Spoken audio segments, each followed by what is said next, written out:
Good morning, Vikings fans. This is Morning Joe's, and I am your host, Joe Johnson, owner of PurplePTSD.com and VikingsTerritory.com, here with Mr. Joe Oberly, per usual, editor of the entire network I just mentioned. How you doing, Hello, Joe? folks. I'm good. It's a good morning. I'm not shoveling yet. Yeah, you got to look at the silver linings all over the place. If you didn't recognize that laugh, maybe you're not as big of a Vikings fan as you think you are, because that is Mr.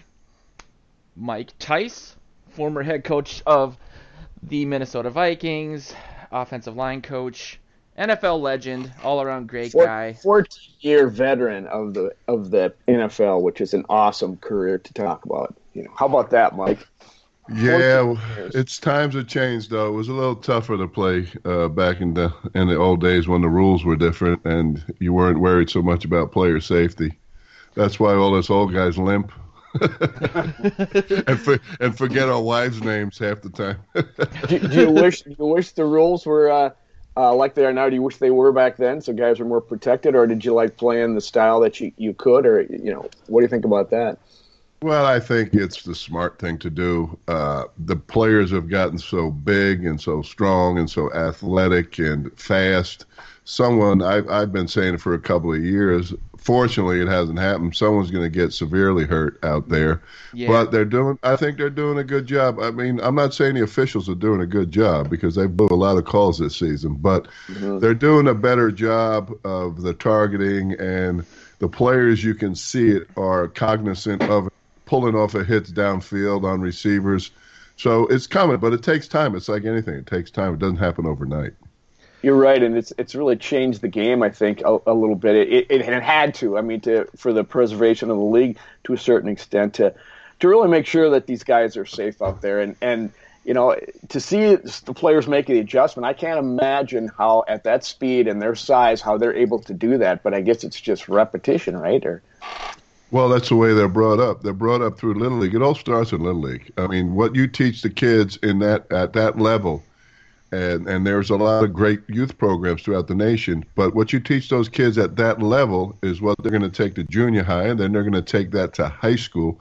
And so there's no more, I don't see quite a lot of teaching good form tackling, leading with your face mask, getting your shoulder on the side, getting your hat on the side.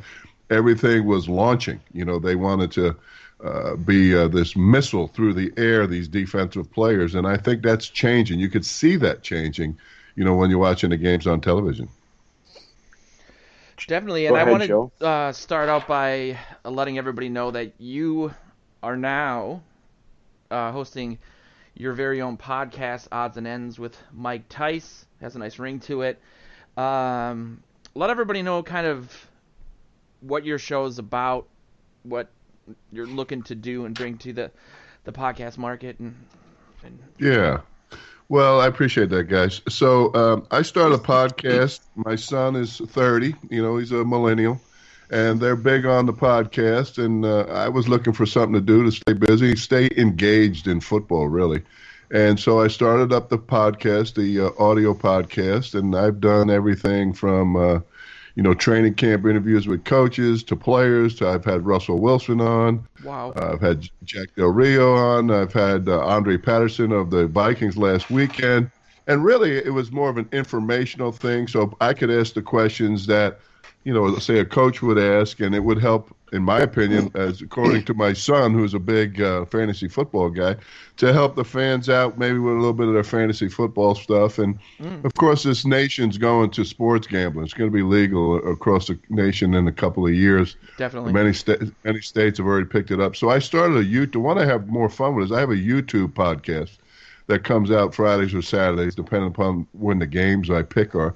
And I pick 3 games each week, and I've hit 11 in a row with my pick of the week. So I term one of the games pick of the week, or I guess you could call it Mike's lock or whatever. So I've been fortunate to hit 11 in a row. Not saying I bet on all of them because I live in Washington State and it's not legal. But It's a good disclaimer to have. my friends are sure loving it. And so I picked 11 winners in a row, including the Chiefs last week, given 10 points. And so that was nice. It didn't look so good early. But I also last week made a mistake. I picked 2 games with my heart. I picked the Vikings and I picked the Seahawks, and neither team won or covered, and so that screwed up my damn record, because my record, I have to look at my phone because I text myself the record because I can never remember it. I got to look up a text. That's a lesson right there, isn't it, Mike? Choosing with your heart rather than your head. Well, I should have skipped the games. I really should have, because I just should not have. I shouldn't have done the games. I shouldn't have picked the Vikings, and I shouldn't have, because I was thinking if I picked them, they would win, because I'm the opposite of a.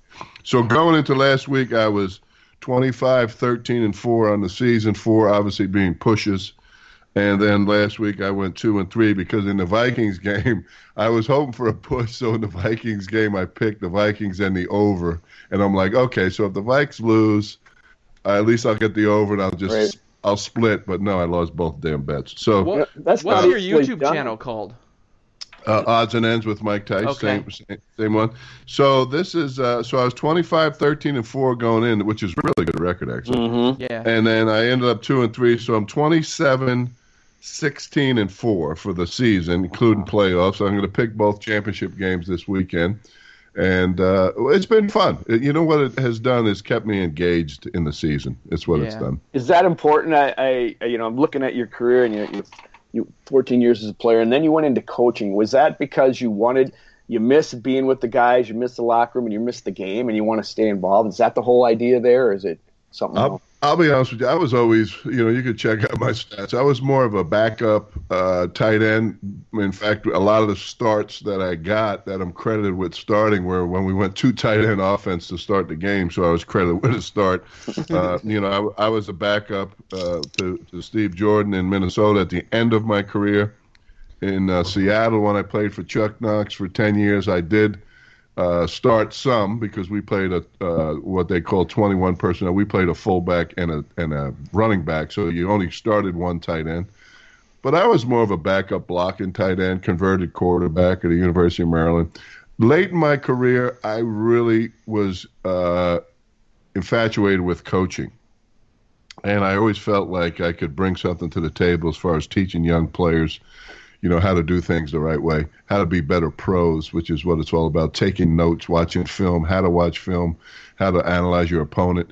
And so when Denny Green, God rest his soul, gave me the opportunity to go right from playing for him to coaching tight ends, it was just fantastic. It was a great experience. He was a great teacher.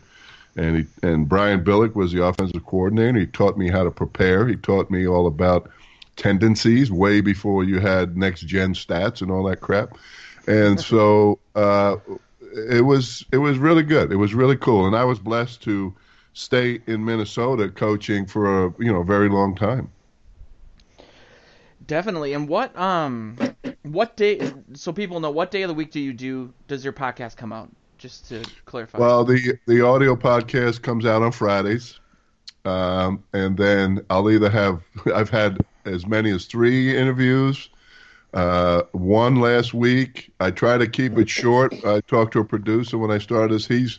He's like, keep it under 20 minutes, keep it around 15 minutes. And of course, my son, who's a podcast enthusiast, he wanted it around 35, 40 minutes. I find in looking at the charts, I'm better off with the shorter show.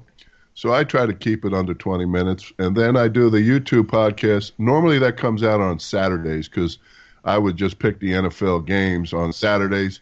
That probably not at horse racing starting. I'm going to do more of the YouTube, kind of back out of the normal podcast. And I'm going to start looking at all the great three-year-old races across the country as we lead up to the Kentucky Derby. Cool. There was a quote that stood out to me in when you retired that I think kind of goes hand in hand with some of the thoughts about college football and preparing offensive linemen for the NFL. Spread offenses kind of getting away from the size that the NFL teams like. But the quote from you, and correct me if I'm wrong, was essentially that players didn't want to be coached anymore. And I was wondering if you meant that literally. I told that. Yeah, well, here's what happened. I told Barrero and I, Danny Boy and I are really good friends. We used to work together on a show when I was the head coach. We have a lot of respect for each other. And, I come on the show occasionally. We have fun. I was in Minneapolis, and I was frustrated with the season that the Raiders had. We had, 12-4 the year before with Jack Del Rio, made the playoffs. Quarterback got hurt. We were out. The next year we came back when we were not very good. And I raised two millennials. I don't know how old you guys are, but it's different. I'm a millennial, but I take no offense. All right, well, then I'm going to tell like I see with my own kids. I have two of them, 30 and 32. It's hard to teach because before you get the words out of your mouth of what you're trying to help your student with, and that's what my players were, students, right? They want to tell you why they were doing it the other way, and they were telling you, they want to tell you, don't be doing that in front of my guys. Why are you calling me out? And all you're trying to do is, as a coach, is be a teacher. All you're trying to do is help. So, getting ready to be 60, putting in a long career, 35 years of playing and coaching, 21 coaching, 14 playing, and coming off a bad year, it was just that time to say, I don't know if I want to deal with it anymore. You just saw a bunch of coaches around the league. Detroit Lions had a running O-line coach and another coach retire, a defensive coordinator retire. It's hard. It's really, really hard. It's different. It's a different type of athlete that are in the National Football League. Great athletes, but also kids, guys that don't want to be caught. They don't want to be told they're wrong. How's that? Mike, is that just a symptom of the game? I mean, I remember, I'm a millennial times two, so I'm a bit older than Joe. And I remember, Bud Grant kind of leaving the coaching thing because he kind of said some of these same things. And is that just the nature of the business where as you get older, the players are still coming in at the same age and they're getting younger, you're getting further away from them as a coach, and maybe your message is lost on them? Or is that something new now with millennials that you're talking about? I don't know. I don't know. I didn't coach back when Coach Grant was coaching. I didn't know how the guys were. I think there's always frustration when things don't go well. That's just part of it, sports. There's only one team that's happy at the end of the year, and that's the team that's won the championship. You've heard that a million times. Mm-hmm. So it's just a timing thing. At the end of the year, you're frustrated. You understand you have to learn as a teacher how to teach better, and you have to learn what things to say that can get your message through. Fortunately, I've been blessed to coach a lot of really great players, and the offensive line doesn't tend to fit into that category a lot because it's a different breed of athlete. Mm-hmm. Maybe if you just texted them, it would have worked better. I don't know. Right? Text them and say, hey, lead with your left foot, not your right foot. What are you doing? Get your hands up. Get on Snapchat for video recap. Matt Berg tells a great story. I had that really good line in Minnesota for a number of years, and Chris Lewinsky was playing. Big guy. We got him. Detroit cut him. I liked him coming out. I worked him out at the University of Indiana. Anyway, he still lives in the cities. And Berg tells a story. I had lunch with Berkey a couple of months ago anyway. So I tell Lewinsky, get your damn hands up. And he says, why? They're just going to knock them down anyway. Now, if that's not a millennial answer, then I don't know what a millennial is. I guess he was a millennial before there were millennials, because this was back in the 90s. So is motivation an important thing to get you guys up? I mean, in addition to coaching, I mean, you're a teacher. You say, and you hear that a lot. I mean, that's what Mike Zimmer says he is. He's trying to teach these guys. But how big a part of his motivation to get you going on Sunday? Well, I've always understood that I took an interest. I know that Nate Burleson's been out there publicly saying this nationally, that I always took an interest in the player and their families and their parents and their siblings. And it was important to me to know what the players were dealing with, because that made a difference in what type of energy, attitude they were going to bring to work that particular day. If they had things going on, if the baby was sick, if the baby was up all night, because you're dealing with grown men, you're not dealing with high school guys, and they have lives, and you have to understand that as a coach/teacher, that what kind of situation is going on with this player. And then when you're an O-line coach, you have a lot of guys in the room. You have 13 guys. You have 13, different lives that you have to understand to make sure you get the best out of your player. And so each player learns differently. I found towards the end, I was doing a lot of PowerPoints and a lot of video with the bells. I call them bells and whistles on them, colored arrows and colored circles. And because that's how the players learned towards the end, the last couple of years that I was coaching. I think the fans have to learn that they're human beings as well sometimes. Big time. Social media changes a lot of that. There's been a few players who have gone off on fans on social media this season and gotten kind of the ire of the NFL that way. It's just it's a different dynamic, I think, which adds more engagement, and I think overall is good for the NFL. But yeah, it's just an entirely different beast. After what happened on Saturday with the Vikings and the Niners, and a lot of people pointing to the domination of the offensive line in that game, and that being kind of the Achilles heel of this team these last few seasons. How do you feel about the zone blocking, the zone run scheme that the Vikings are employing?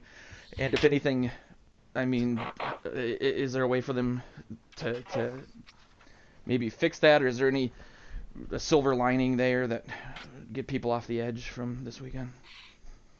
Well, no.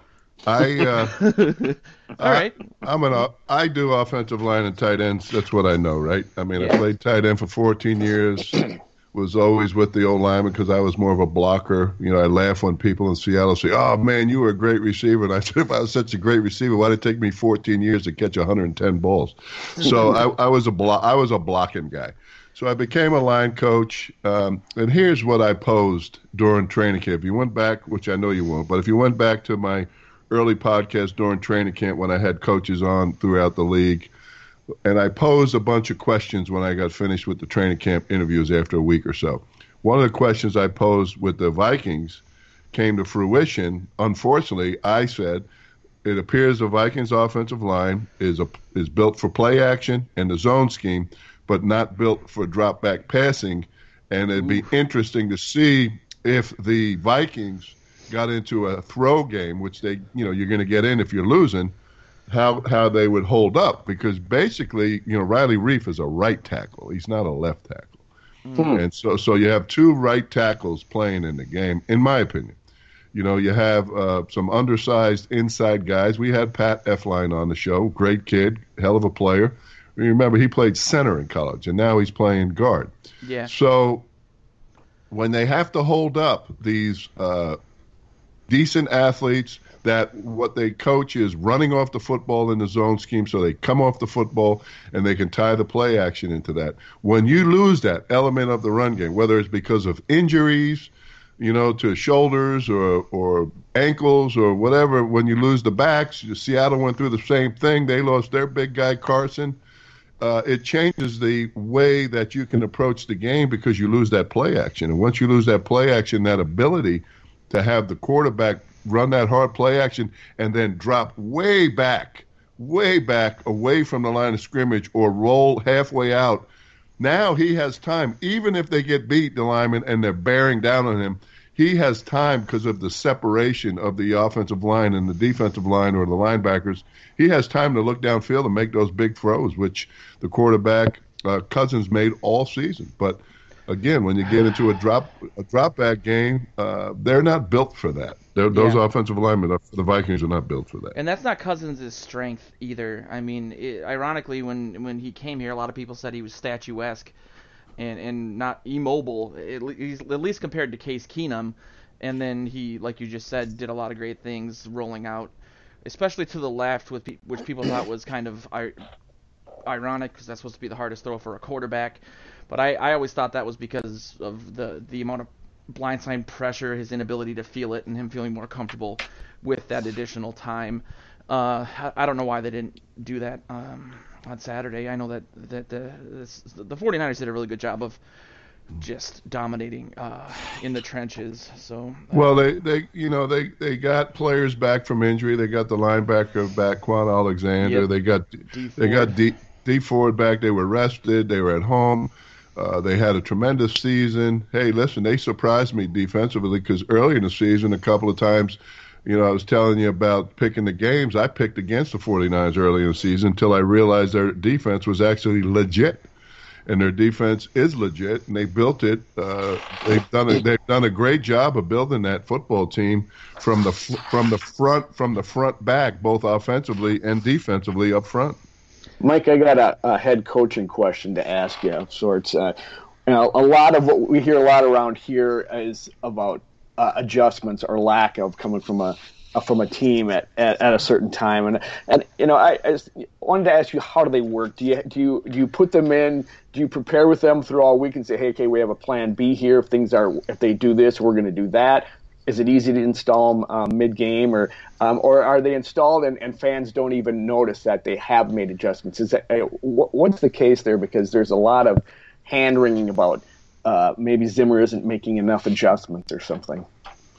Well, there's a couple of different ways to approach it. I don't know which way the Vikings approached it. As far as an offensive line coach, when I was working, what I tried to do, and I started this with Brian Billick back when we were working, is I tried to think through if we had some runs that were working or we had protection that was, keeping them out, what were they going to do to, defeat us? What were they going to do to stop us? Excuse me. And so I would think that through, and I'd have a sheet that would mark on it. Actually, it was a manila folder. I learned that from Chuck Knox. And I would write on there the ifs, thens. So if they did this, then we will do this. So I tried to think through the adjustments. So in the game, you've already thought them through. And then when that happens, and you're not always right, but you hope you're a lot right.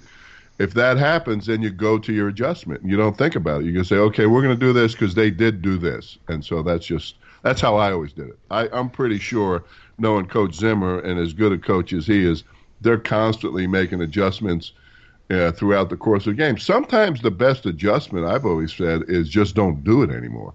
Instead of trying to fix it, instead of trying to fix a certain run, just don't run that anymore, because sometimes it's the matchup. Maybe one of your guys is getting their ass kicked, and there's no adjustment for that. If the other guy's having a better day than your guy, the best thing to do is not run behind him or not, put him in that position pass protection wise. And again, of course, we're talking about offensive line because that's what I know the best. Totally. That's what we saw on Sunday, right, Joe? Vikings getting kicked.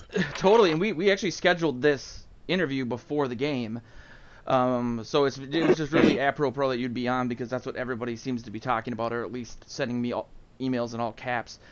I know you kind of alluded to this already, but considering the Vikings are over the cap as of right now, they can restructure some stuff. I'm sure Brzezinski will find money magically.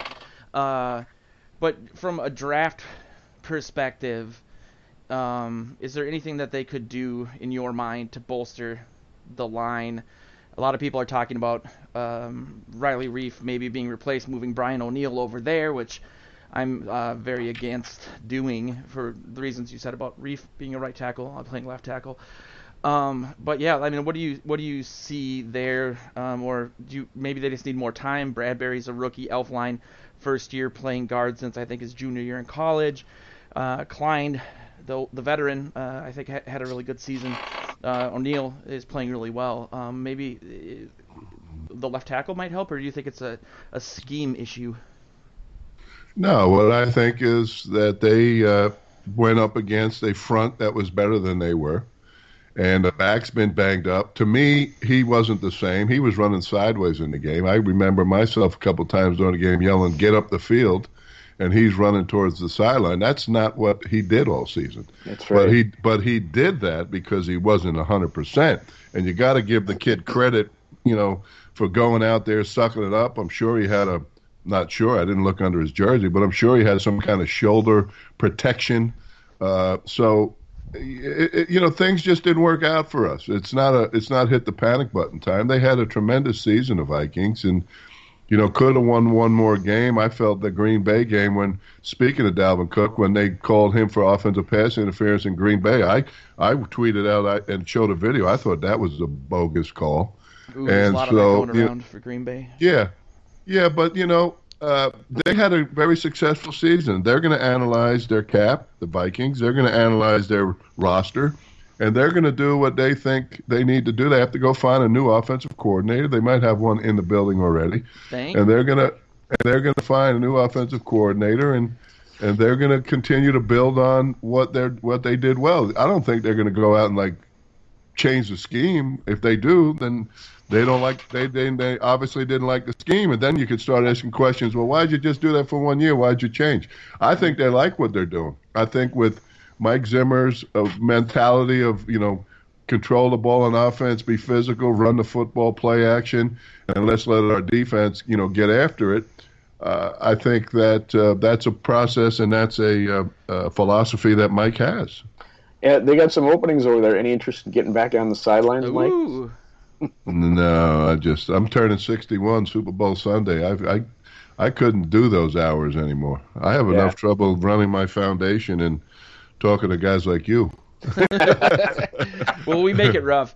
There's a question that I guess. Yeah, it was going to be rough if I had to do it at 6:30 when you originally. I know.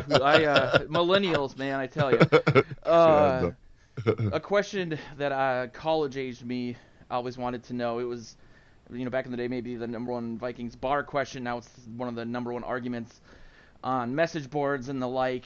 Having coached Randy Moss, a lot of people back around that time said he was a bad teammate or a cancer in the locker room. And I've heard different things. Burke came out and said some things a long time ago, and then when it was Hall of Fame time, kind of dialed that back. A lot of other people, Burleson said he was a great teammate. I was just wondering from your perspective, if you thought that was a fair assessment back then or now.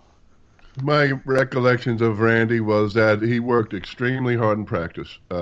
Not many people worked as hard as he did. He didn't tap out. He didn't take plays off. He didn't not practice because his foot was sore, his ankle was sore. He went out and worked every day. He was a very smart player. He understood coverages. He understood where he needed to be. And he wanted to win. He was a fierce competitor, and that's why he's in the Hall of Fame. And that's my recollection of Randy. I thought Randy at times got a bad rap, but then again, so did I. Mike, I had the question dovetail off that. It's like, what's it like to coach Picasso? I mean, you hear people talk about Michael Jordan, and coaching is a little bit different for him. And Randy was that kind of unique athlete with just talent and emotion and intensity. And I mean, I know you had the Randy ratio, but did you have to treat them differently? Do you have to coach them differently? And does that cause problems? Well, I can't remember the number, but I want to say he scored 16 touchdowns in one season for us when I was the head coach, something like that. And then, hell yes, I'm going to treat someone different. You score 16 touchdowns for me, I'll treat you different too. Ooh, I'm working on it. You just mentioned that you also got a bad rap. I always thought so, and I don't expect you. You're a nice guy. You're not going to dump on anybody. But my perspective at the time, and I was young and drinking a lot of cheap beer at the time, was that you guys really had a championship level offense, but there wasn't a lot of investment from the owner in regards to the defense. There was fines for being under the salary cap. Was that a frustration for you trying to, essentially build a championship level team when there wasn't that investment? Like it is, at least as compared to the Wilfs, who are basically writing blank checks for everything. Well, it was a different time. It was a time when the ownership was looking to sell the franchise, and so number one priority was to make sure that this was or the Vikings franchise was a viable investment and a franchise that somebody wanted to buy. So there were some decisions made along those lines, and that's just the way it was. I was very fortunate to have an opportunity to be a head coach in the National Football League. There's not a lot of people that can say that. Technically, I had a 500 record and a playoff win on the road in Green Bay. If you add the last game of the year when I had to take over the team, we played Baltimore and we lost with Spurgeon Wynn at quarterback. I don't think it's fair to count that game, but they counted. So I guess officially I'm 32-33, but I don't like to see that. I like to see 32-32 with a playoff win. The W you put on Lambeau Field. That's right. We really, really appreciate having you on the show. I want everyone to follow your Twitter accounts because you are really active on your Twitter account for the show and covering games and the like. It's at odds N ends pod. So odds, the letter N ends pod. I will post that in the article for this show. And this has been amazing chatting with you, man. We really, really appreciate it.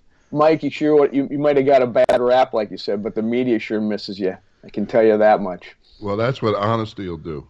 Sometimes you're honest, and that a lot of people like that. And the ones that like the honesty the most are, first of all, your family, your friends, and the media. They love the honesty. But I enjoy it. Minnesota, like for Diane and I, is a second home. We have a tremendous amount of friends there. We're Viking fans. We're not going to fool anybody. We're also Seahawk fans. We're not going to fool anybody. Those are the two teams that, I spent most of my 35-year career with. We root for them every week. We're always going to root for them. I'm not ashamed to wear purple. And I wish the season would have turned out better. But like I said in the start of the show, there's only one team that's going to be happy when it's all said and done. That'll probably be the Chiefs. Yeah, especially with the Ravens being out of it. Oh, that's a preview of your pick coming up at the end of. Look at that. Yeah, we're making news here. There you go. Yeah, they look good, don't they? Andy Reid. I hope it's his time. He deserves a Super Bowl championship. Yeah, big time. Yeah. So, well, listen, let's do it again, huh? I'm gonna do a project for the draft, though. You were talking about the linemen and stuff. I'm gonna rank the top 10 linemen at each position. Probably not centers, maybe 5 centers, and also the top 10 tight ends in the draft. So keep an eye out for that. That'll be on my YouTube podcast, and that should be exciting. I'm also gonna do all the big 3-year-old races leading up to the Derby. So that gives me something to do. Awesome. That's nice. Well, we'll support you all along the way and retweet your stuff and even post it on the site if you want more coverage. But we'll talk about that some other time. I really, again, this has been great. It would have been better at 6:30 in the morning, I guess, but beggars can't be choosers. I started waking up at 6 because of you guys. I said, damn, it's still dark here. No, I had to test it. You guys know that. I had to test it because I hadn't done a Skype. Hey, listen, I'd love to come back on again. It was fun. I appreciate it. Awesome. Thank you, Thanks, Mike. Man. All right. Be good, man. Take too. it easy. Bye-bye. Well, that was awesome. That was something else. What a great guy. Very honest too. I really appreciate that. Wow, that was a benchmark moment in my life. Holy macaroni! I have to pull it together for the rest of the show here. We could go into so much more with him. He's like you said, honesty, and he never pulled any punches when he was talking to the media. And as some people maybe wish that he wouldn't do that, but I just thought it was wonderful because we went from Danny Green, who was very kind of obfuscating when he would talk to the media, didn't want to give him anything, wanted to lead him down, give him a red herring and lead him away from what was going on. And Mike was right out there with it on his sleeve, and it was, as a fan at the time, I wasn't covering him then. It was just a breath of fresh air, and I loved it. Sometimes honesty can get you in trouble, but in generally speaking, I think it's the best policy, and it was wonderful. It was, for me, it was a breath of fresh air after Danny Green to listen to him tell you what was going on with the team. Big time. I think that, like he said, he got a bad rap. I do think, he was working with the cards he was given. Absolutely. I always thought the Randy ratio made sense, even though he's the best wide receiver talent-wise of all time. You want to keep him involved. That included decoy plays, which people didn't understand at the time. But wow, that was really, really great. It makes me feel a little bit better because it was a rough weekend, as we all know. What happened? Oh, I know. You lost the prediction race to me. I know. I understand. Yeah, that's really all that matters. We're gonna get into recap the whole season. So, geez, yeah, it's that was tough. That was a bad game. It was just it was over at halftime, and if you watched closely that first half, there was no room. I really liked Mike's assessment of Dalvin. I thought he was spot on because I thought Dalvin, I didn't see so much the sideways, but I thought he was not running into the line with the same zip and vigor as he did the previous week in New Orleans, and that was because he had 2 weeks off. He was rested. He was probably in less pain, and maybe he got dinged up a little bit in that they said that was just a pain management thing, and he had to come back on a short week, and boy, he was running into a wall there, and if he's healthy, he can break some of those tackles and maybe get to the second level, but that was not even happening. Oh my gosh, 21 yards rushing out of the dude, unbelievable. Yeah, what do you I mean, it's a little disconcerting to get really just beat on every level like the Vikings did. A lot of people just think, well, the 49ers are a better team. It's hard to swallow that, I guess, because it makes you feel like, well, look at all the money and the draft picks and just everything that they built to become this quote-unquote championship-level team, and then a team like the 49ers basically in a couple seasons puts together a team that just outclasses you in every way possible. And that's football, I understand that, but it's hard to look for positives going into next season because it feels like the peak of what this team was probably 2019. They have a lot of free agents this offseason: Trey Waynes, Anthony Harris, Rashad Hill, Sendejo, Mckenzie Alexander, Bailey and Colquitt, Manny and Dozier, Abdullah Moore. They have a club option.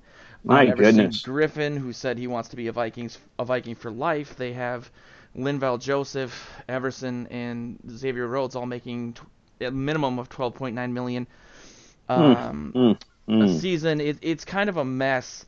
And so, unlike after the 2017 game against the Eagles, we're basically looking at a team that they went out and they got Sheldon Richardson. They obviously got Kirk Cousins. They don't have money to do things like that. So maybe they have to look at the draft. But I feel like it's hard to feel excited about that outside of perhaps what I want as offensive coordinator. I haven't been able to look that far ahead of it, but everything like what you just said and all the projections you've seen of the Vikings cap situation, it is concerning because they have some upgrading to do. And in the past, Zimmer has basically kept that defense intact, and unfortunately, it is over those years it's gotten older, that's what it's going to do. You have to keep reinvigorating with younger players, and he's tried to do that.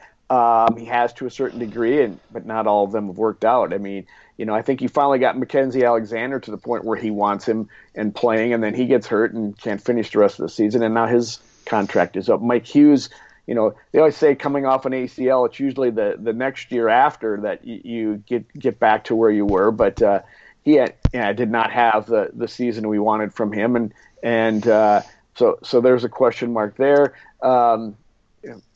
So the secondary, which had been Zimmer's focus for the draft for most of his career here, is suddenly one of the weaker spots on the defense. So it's really concerning on what they're going to do. Rob Basinski is going to have to do some magic. There's going to have to be some restructuring. Big time. There's going to have to be maybe what they will do. Is and I think this is maybe they have to is somehow restructure Kirk Cousins' contract so it isn't guaranteed, and they can get some flexibility there. Kirk wants to stay, at least that's what he says he wants to do, and I think the team wants to extend him, But boy, they need some flexibility out of that position because that eats up a heck of a lot of cap, and the price for quarterbacks has only gone up since he signed that. Yeah, and he's got a restructure. He's got a last year of his contract. Dalvin Cook is on the last year of his deal, so it's really a lot of question marks coming up. I do think that the ownership showed that it was not. I don't know the internal machinations of there it is what's going on, but I think it was a really big signal to not renew George Edwards' contract as defensive coordinator. Stefanski obviously got hired as the Browns head coach, but what's the signal there? I guess I'm not that sure. They're not happy with the outcome and they want change. Oh, I see. Because they just came out with that statement saying they fully intend to keep Zimmer around. It's not really Edwards' fault, though. You know what I mean? Like, Zimmer calls those plays, but they're basically saying, okay, this is the last season. If you don't get it together, you're gone. That's how I interpreted that move. Because getting rid of Edwards, again, outside of maybe letting him go follow Stefanski to Cleveland and be a real defensive coordinator as opposed to what he was under Zimmer, but I don't see Zimmer just doing that to be nice. I think it was a signal that they expect improvement, and it's looking a little dire in that regard. Because if they didn't win this season, I don't really see what's going to change next year. Outside of, I wrote a few articles about this, and over the weekend I did a part 1 on Saturday night, and then I was going to put the part 2 up Monday morning. Things obviously changed really quickly, but the point of the part 2 was still the same, which was there needs to be change, but I want it to be Kubiak. And I've seen this morning it says that Zimmer, the key for finding an offensive coordinator is continuity for Cousins. And as you said, Joe, when we talked about where'd you hear that? Yeah. That how many offensive coordinators has this team had? How many have Cousins gone through? How many has everybody gone through? And so I think having Kubiak there, he's already got his whole team in the system, whether it's him or maybe his son because of health reasons he doesn't want to be the full-time guy. I think he knows, a little bit internally, like what worked, what didn't, how can we fix this based on what we have now, because there's not going to be some fancy free agent that's going to come in and rescue this team. And I always go back to when he got hired for the 1 year that he was in Baltimore, from 2013 to 2014, exact same personnel. He brought that team to a top 10 offense from one that was in the low 20s, 30th in rushing, became 8th in rushing the next season. So he could be the guy maybe that'll get them over that hump, but my argument has always been they need a new look at the offense to make the offense as dominant as the defense perhaps was in 2017, because as we've seen repeatedly, this defense is not good enough to by itself win a championship with a mediocre offense. It's just not going to happen. I tend to agree with you, and you know what I've said, as you referenced, I said about continuity. That's all I wanted for 1 year, just keep these guys intact so they can build off something they have rather than to restart with a new offense and basically start over and then take half a season to get comfortable with it, which I think makes sense that it does. One question I wanted to ask Mike about, and I didn't get a chance to, was about continuity on the offensive line, because we always hear that about that unit needs to stay together and play together and that kind of thing, and see what he thought about that, because we're already talking about changes to this one, and I'm thinking, are they going to get better? Are they going to get improved, or do we need to get new people in there? But don't you think, Joe, a little bit that Kubiak had his hand in this offense, and don't you think that whatever its problems, that I don't see it looking a lot different if he sticks around, because I think he signed off on everything they did. I wonder if I wonder how much of maybe assigning too much blame to Stefanski. I'm still surprised he got that Cleveland job. I mean, to have that much talent on this offense and be 22nd in passing, not right. I know that they were a run first team, but they that's an easy answer in the interview. Just tell them, well, Zimmer made me run the ball. Yeah, it bewilders me a little bit. I'm happy about it. I think that a lot of the positive that I saw especially when Thielen went down, was heavy personnel stuff, and that to me was more of a Kubiak thing than a Stefanski thing. Looking at what Stefanski did at the end of last season, and so I think that Kubiak is known for play action, the zone's running blocking scheme, obviously, and a West Coast offense. And I don't think we saw a whole lot of that on Saturday. We didn't see a lot of quick passes. These games where they have, Cousins on a 3-step drop or a shotgun spread, it doesn't work. Like Tice said, the offensive line isn't even built to really do that. And so I guess I'm just hoping that the positive was more Kubiak than anything. Cause Kubiak's known for the 2 tight end stuff. We don't. How often did they run? Didn't see much. Stuff? You know what I mean?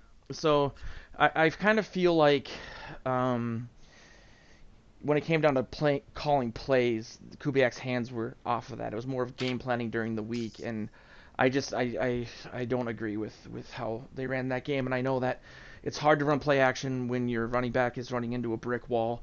But that doesn't mean that you still can't get Cousins out of the pocket. It doesn't need to be play action rollouts. It can just be a bootleg by itself.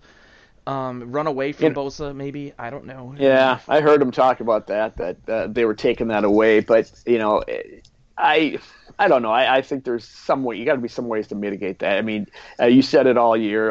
Play to your strengths. Don't get cute. And they didn't seem to. And they had a running back who was not going to bust any holes open. He was running slower. He's hurt. That's all there is to it. He's hurt. And I think questions too. Yeah. Well, although Zimmer did say in his postseason press conference, and I was surprised nobody's up for surgeries right now. And I go, really? Wow. Maybe Dalvin's shoulder is a thing that just with time will get back to where it is, and that's why he was able to play on it. And I guess that's good news, that he doesn't have to have surgery. But I thought he was a candidate for it big time. But I don't know.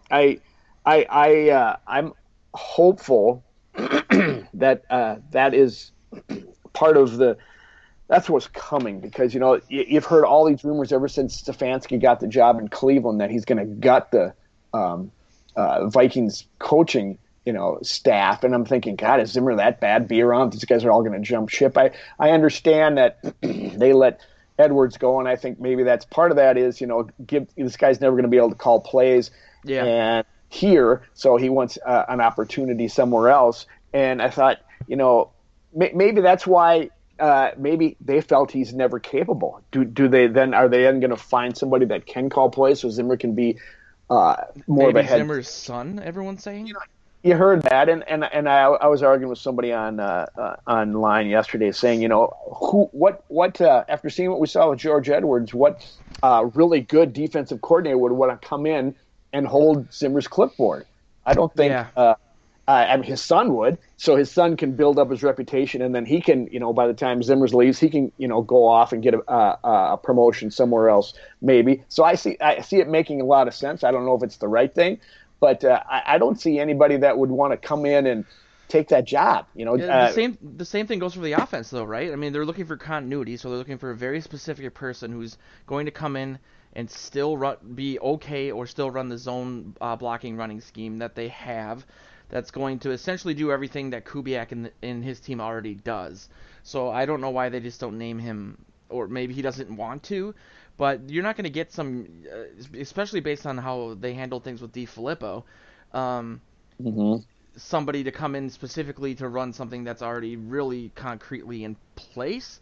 That having been said, Shermer got a head coaching job, and so did Stefanski. So maybe there's some young, quarterbacks coach somewhere that would want to do it, but it's such a specific niche that they're looking for. There's not a whole lot they can do. They have Cousins; he's going to be here this season. But again, what you said about Dalvin, it really concerns me, because how do you don't want to get locked down in a contract with a guy who can't make it through a full season, and that's kind of been his thing. I'm not blaming him for that, but he had this just astounding season, but it just didn't really end that great because of his injuries. And I really hope that's not the story of his career, but it's been 3 years and he's been injured each season. I think they gotta resign him though. I don't know yeah, how you don't. they do, but it's kind of scary to think that they'll be locked into that contract. Well, they'll be locked in hopefully with the handcuff of Alexander Madison, who's still on his rookie deal, and so maybe you get Dalvin for like 3 years and you have Alex Madison behind him, and so then that mitigates that injury situation a little bit. You're set at running back. It's I don't know, but maybe I think increase his touches too. I mean, right. If they let Dalvin go, oh my God, it would be that would not go over well. No. I didn't mean that. I'm just worried about it. Okay. But it's it's the off season already. It still hasn't really kicked in. I know it. I can't believe we're talking about this. It makes me so sad. I saw it online. Everybody's going, the next day their coaches are already leaving and people are already speculating. And I said, oh my God, I'm still in mourning here. What's going on? I know. I'm going to take one day off, Sunday. I'm like, I am too depressed to do anything. And then I look at after the Green Bay game, and I'm like, oh my God, like the world is on fire, basically. Like the Vikings organization is Australia right now, and we're the koala bears. I got something that can make you feel a little better. I seen.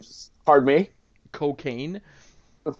No. I saw saw some of your shows this week and how you're talking, and I know we've gone back and forth forever about the Big Ten versus the SEC and that kind of thing. So I thought, well, is there something to this whole deal with Joe and his dad and the Big Ten and everything? So I went on to the Pro Football Hall of Fame website and I tallied up all the Hall of Fame players from the Big Ten versus the SEC. Oh no! Did you really?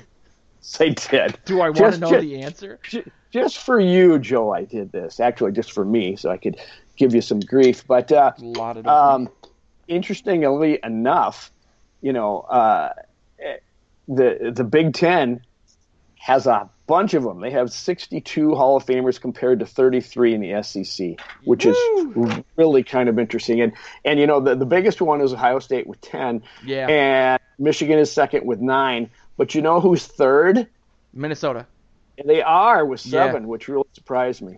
So they used to be good. That's the one side of this. So I said, oh gosh, that doesn't help me at all. I can't bust on Joe with that. So I took it a little further and I tallied up the number of Hall of Fame quarterbacks from each conference. Ooh. And those are a little bit different. There's 6 in the SEC and only 3 in the Big Ten. Oh. So, well, just wait till Brady, Breeze, Russell Wilson. That's true. They'll catch up, I think. But that makes me feel better. And Kirk Cousins. Yeah, of course. In the play action rollout Hall of Fame, it's a there you little go. Shed behind the actual building. So I did that for you and your dad. I appreciate it, and I did something for you. I didn't ask Tice if Big Ten linemen were better than SEC linemen, which I really wanted to do. You got to do that next time, yeah. Yeah, next time. I mean, at least Wisconsin. I think we'll leave it at that. I mean, it's been an amazing show despite all the sadness that's surrounding the franchise right now. I do want everyone to check out Mike Tice's YouTube channel and his Twitter, which is, again, odds, the letter N, ends. Odds and ends. Odds and ends. Pod, P-O-D. Yeah. He's doing horse racing odds, and he's a tight end. So there you go. There you go, and he's got a lot of great guests, and hopefully we'll have him back on the show soon because he's a really cool guy. But yeah, this has been Morning Joe's, morning spelled with a U, for the 14th of January. Skol.